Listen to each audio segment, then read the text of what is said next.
어제 요한복음 20장 1절부터 10절까지 예수님께서 십자가에 죽으시고 장사된 지 사흘 후에 마리아가 예수님의 무덤을 찾게 됩니다. 그런데 무덤을 막고 있던 돌이 옮겨지고 무덤이 열린 것을 확인하게 되죠. 그래서 베드로와 제자들에게 달려가서 이 소식을 알리게 됩니다. 예수님께서 다시 사셨다는 것은 아직 알지 못했기 때문에 아마 사람들이 주님을 무덤에서 가져다가 어디로 옮겼을 것이다 얘기하게 됩니다. 이 소식을 듣고 베드로와 요한이 달려오게 되죠. 그리고 그들은 예수님께서 입으셨던 세마포와 머리 수건만 무덤 안에 놓여 있는 것을 확인했지만 아직 예수님께서 부활하셨다는 것은 깨닫지 못했습니다. 이제 제자들은 다시 돌아가게 되고 마리아는 무덤 곁을 계속 지키면서 울고 있었습니다. 11절에 무덤 밖에 서서 울고 있더니 울면서 굽으려 무덤 속을 들여다보니, 그렇게 마리아가 울면서 무덤을 바라보고 있을 때 두 천사가 예수님께서 누워있던 곳에 나타나 마리아에게 얘기합니다. 여자여, 왜 우느냐? 마리아가 대답하죠. 사람들이 내 주님을 옮겨다가 어디 두었는지 내가 알지 못합니다. 그리고 14절에 이 말을 하고 뒤로 돌이켜 예수께서 서 계신 것을 보았으나 예수인 줄은 알지 못하더라.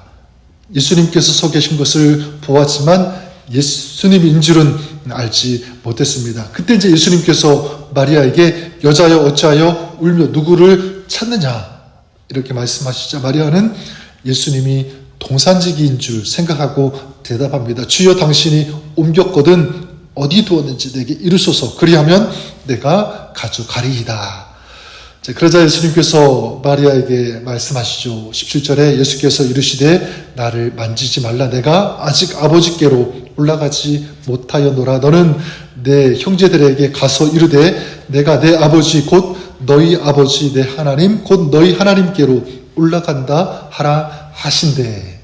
그때서야 마리아는 그분이 예수님인 것을 알게 되었습니다. 그리고 마리아는 예수님의 말씀대로 제자들에게 가서 내가 다시 사신 것 주를 보았고 이렇게 말씀하셨다고 이제 전하게 되죠.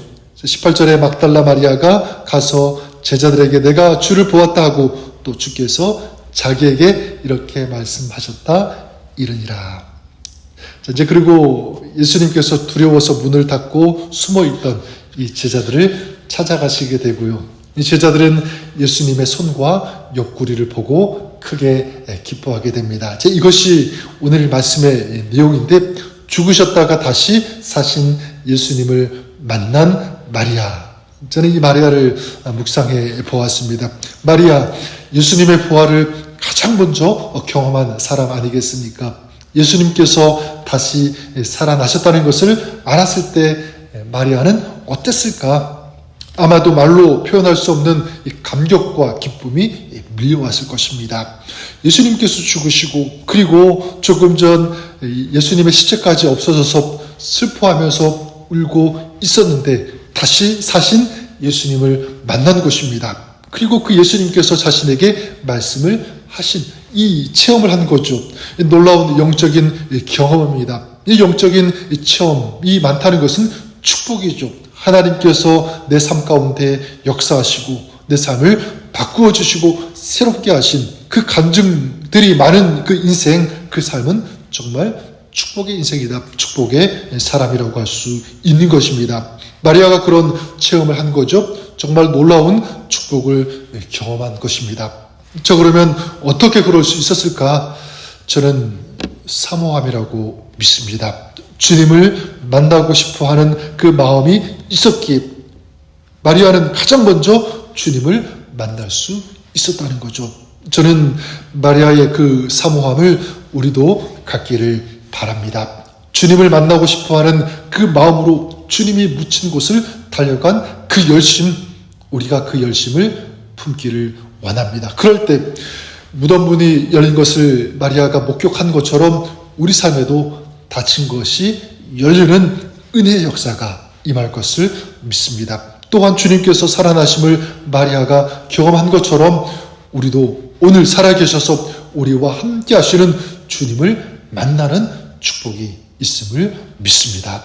이런 영적인 은혜, 축복을 경험할 때 우리는요, 주님을 전하는 복음의 메신저가 될 수 있습니다. 마리아가 그랬죠. 부활하신 예수님을 만났을 때 정말 놀라운 그 은혜의 축복을 경험했을 때 예수님은 그녀에게 가서 이 부활의 소식을 전하라고 하셨고, 마리아는 부활하신 예수님을 전했다는 것입니다. 성경에는 자세히 나와 있지 않지만 마리아는 이 제자들에게 예수님의 다시 사심을 전할 때 어떻게 전했을까? 제가 생각할 때 정말 담대하게, 기쁨, 주체할 수 없는 그런 감격으로 예수님을 전하고 증거했을 것입니다. 여러분, 영혼이 차가운 상태에서는 주님을 제대로 전할 수 없어요. 하지만 반대로 주님을 만나고 주님의 은혜가 있고 그래서 영혼이 뜨거운 사람, 주님을 전하게 됩니다. 어쩌면 주님을 만난 그 삶의 모습, 그 얼굴 자체가 복음을 증거하는 소중한, 중요한 도구가 될 수 있다고 생각합니다. 저는 우리가 그랬으면 좋겠습니다. 여러분의 삶이 우리를 위해 죽으셨다가 부활하신 주님을 전하는 그런 삶이 될 수 있기를 바랍니다. 그러기 위해서는 내가 주님을 만나야 됩니다. 주님을 만난 감격, 이 기쁨이 내 안에 가득해야 한다라는 것이죠. 자, 그럴 때 사람들은 물을 것입니다. 당신 안에 있는 그 기쁨의 비결은 무엇입니까? 네, 비밀은 주님입니다. 주님께서 내 안에 계시기 때문입니다. 오늘도 살아계신 그 주님이, 오늘도 여러분의 삶이 이 부활하신 주님을 만나시는 그런 여러분 삶이 될 수 있기를 바랍니다. 주님의 임재와 동행하심을 사모하시기를 바랍니다. 주님을 찾고 주님의 은혜를 구하시는 여러분 될 수 있기를 바랍니다. 주님께서 여러분의 삶 가운데 오늘도 찾아오시고 도와주실 것을 믿습니다. 그런 복된 신앙의 삶을 오늘도 살아가시는 저 여러분, 우리 모두가 될 수 있기를 우리 주님의 이름으로 간절히 축원합니다. 살아계셔서 오늘도 저희와 함께 하시는 우리 주님, 믿음으로 주님을 부르며 주님의 은혜를 구하며 주님의 도우심과 인도하심을 바라며 주님 앞에 나아갑니다. 하나님, 오늘 그런 저희들의 삶과 사역과 하는 모든 일 가운데 살아계신 주님께서 동행하여 주시옵소서.